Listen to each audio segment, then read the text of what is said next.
नमस्कार मित्रांनो, आपल्या आयुष्यात अनेक प्रकारचे लोक भेटतात. काही लोक खूप चांगले आणि मनापासून साथ देणारे असतात, पण काही लोक असेही असतात जे खूप चालू किंवा चॅप्टर पण असतात. असे लोक वरून गोड बोलतात, जवळीक दाखवतात, पण अनेक वेळा त्यांचा उद्देश फक्त स्वतःचा फायदा करून घेणं हा असतो. जर आपण सावध राहिलो नाही तर ते आपला वेळ आणि विश्वास आणि कधीकधी आपली शांतताही हिरावून घेतात. म्हणूनच अशा लोकांना ओळखणं आणि त्यांच्याशी योग्य पद्धतीने वागणं खूप महत्त्वाचं असतं. आज आपण जाणून घेणार आहोत चॅप्टर आणि चालू लोकांशी कसं वागायचं ते. याचे 8 सोपे प्रभावी मार्ग. नंबर 1, मर्यादा राखा. चॅप्टर किंवा चालू लोकांशी वागताना सर्वात आधी मर्यादा ठेवणं खूप महत्त्वाचं असतं. अशा लोकांना आपल्या आयुष्यातील सगळ्या गोष्टी सांगण्याची गरज नसते. काही लोक वरून खूप जवळीक दाखवतात, पण आतून ते फक्त माहिती काढण्याचा प्रयत्न करत असतात. जर आपण आपल्या योजना, अडचणी किंवा वैयक्तिक गोष्टी सांगितल्या तर ते त्याचा कधीही फायदा घेऊ शकतात. म्हणून अशा लोकांशी फक्त आवश्यक तेवढंच बोलावं. आपल्या आयुष्यातील महत्त्वाच्या गोष्टी स्वतःपुरत्याच ठेवाव्यात. मर्यादा ठेवल्या की समोरच्या व्यक्तीलाही कळतं की आपण सहज फसणारे नाही. नंबर 2, भावनिक होऊ नका.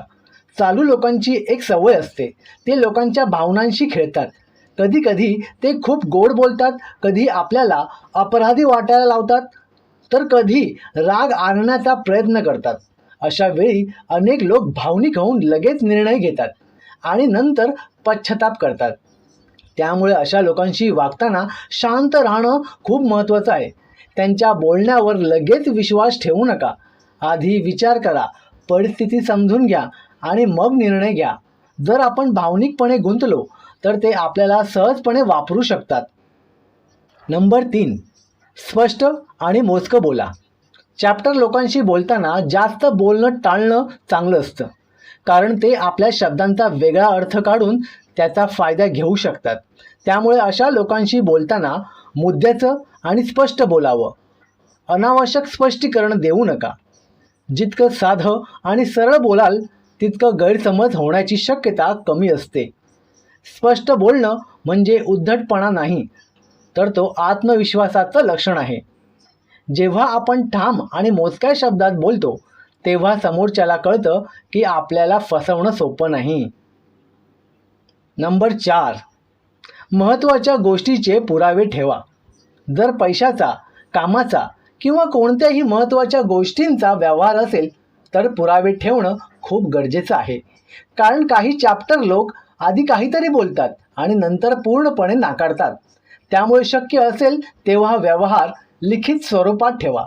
मेसेज, ईमेल किंवा लिखित करार असला तर नंतर गैरसमज कमी होतात. पुरावे असतील तर तुमची बाजू मजबूत राहते. त्यामुळे कोणीही सहजपणे आपल्याला चुकीचं ठरवू शकत नाही. नंबर 5, प्रत्येक वेळी हो म्हणू नका.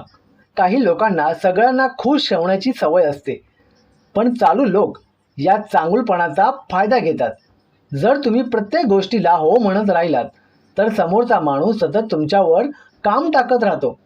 त्यामुळे गरज असेल तेव्हा नम्रपणे पण ठामपणे नाही म्हणायला शिका. नाही म्हणणं चुकीचं नाही, उलट त्यामुळे लोकांना कळतं की तुम्हालाही स्वतःच्या मर्यादा आहेत. यामुळे लोक तुमचा अधिक आदर करायला लागतात. नंबर 6, गोड बोलण्याला लगेच बळी पडू नका. चॅप्टर लोक अनेकदा खूप गोड बोलून लोकांना जिंकण्याचा प्रयत्न करतात. ते तुमची स्तुती करतील, तुमचं कौतुक करतील आणि तुम्हाला खास असल्यासारखं वाटू देतील. पण अनेक वेळा हे सगळं फक्त त्यांचा फायदा मिळवण्यासाठी असतं.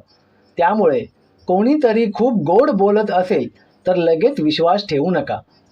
त्यांच्या शब्दांपेक्षा त्यांच्या कृतींकडे जास्त लक्ष द्या. खरा माणूस फक्त बोलत नाही तर कृतीतूनही चांगुलपणा दाखवतो.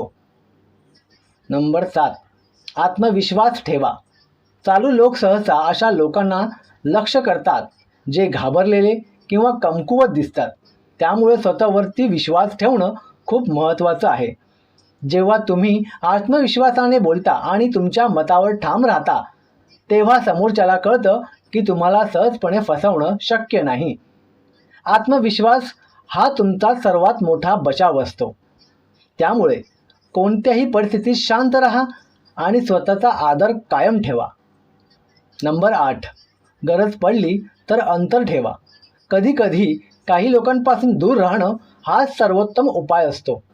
जर एखादी व्यक्ती वारंवार तुमचा फायदा घेत असेल, तुमचा आदर करत नसेल किंवा त्यांच्यामुळे सतत त्रास होत असेल, तर त्या व्यक्तीपासून अंतर ठेवणं हे योग्य ठरतं.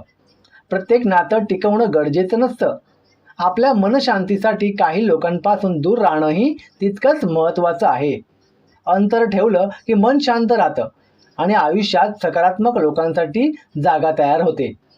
मित्रांनो, आयुष्यात प्रत्येक प्रकारचे लोक भेटतात, पण कोणावरती किती विश्वास ठेवायचा आणि कोणाशी किती जवळीक ठेवायची हे ठरवणं आपल्या हातात असतं. जर आपण सावध राहिलो, मर्यादा ठेवल्या आणि आत्मविश्वासाने वागलो तर कोणालाही आपला गैरफायदा घेणं सोपं झालं होणार नाही. जर तुम्हाला ही माहिती उपयोगी वाटली असेल तर हा व्हिडिओ नक्की शेअर करा आणि अशाच उपयोगी माहितींसाठी आमच्या चॅनलला सबस्क्राईब करा. धन्यवाद.